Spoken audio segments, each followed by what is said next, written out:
Vous auriez pas un truc à nous dire? On l'a tué. C'est nous qui avons tué Tori. C'était un accident. Est-ce que l'un de vous lui a tiré dessus? Elle s'est fait tirer dessus. Vous croyez l'avoir tué comment? Avec ça. Oh non, non, non, non, non, non, non, non, non, Vous devriez Qu'est-ce qu'il y a? reculer un peu.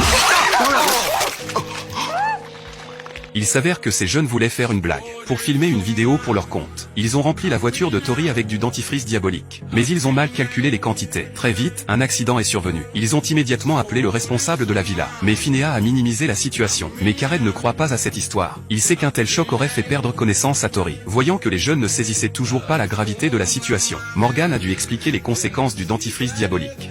Quand on mélange du peroxyde d'hydrogène à de l'allure, cela produit de grandes quantités d'oxygène ainsi que de la chaleur. Et plus le taux de peroxyde dans le mélange est élevé, plus ça fait boum.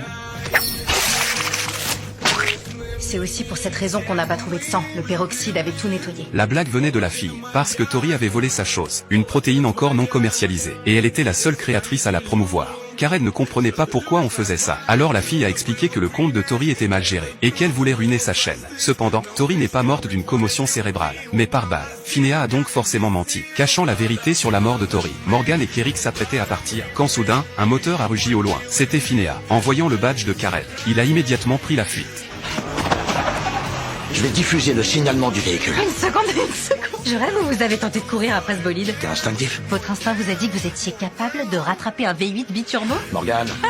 C'est le plus beau jour de ma vie, je crois. Heureusement, la police a agi rapidement et a réussi à l'arrêter. Ils ont appris que ses revenus dépendaient entièrement des créateurs de la villa. Malgré leurs efforts, ils gagnaient à peine de quoi vivre. La police a donc pensé que Finea, craignant que Tori ne révèle ses mauvaises pratiques, avait choisi de la tuer. Mais il a catégoriquement nié cette version. C'est alors que Morgan a remarqué quelque chose d'anormal, et a demandé à Kared de vérifier la montre de Finea. Regardez les joints.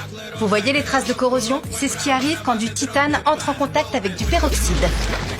Après l'explosion, Tori était entièrement couverte de peroxyde. Vous avez dû vous en mettre partout quand vous avez extrait son cadavre du siège conducteur. Vous êtes entré dans la voiture après que Raquel et Pranks ont fait leur coup. La preuve était accablante. Il a fini par avouer ses actes. Il craignait qu'un accident mortel dans la villa ne conduise le propriétaire à récupérer la maison, ce qui couperait sa source de revenus. Mais il n'était pas le véritable meurtrier. Pour prouver son innocence, il a rendu le sac de Tori, qui ne contenait que la protéine mentionnée par la fille, sans aucun ingrédient spécial. Elle s'était fait harceler, on est d'accord? Mais elle avait dénoncé un type de sa promo qui faisait de la fraude aux examens moyennant finance. Il avait balancé ses données en ligne. Un certain Robert Romano. Bah, je crois qu'il se fait appeler Bobby maintenant.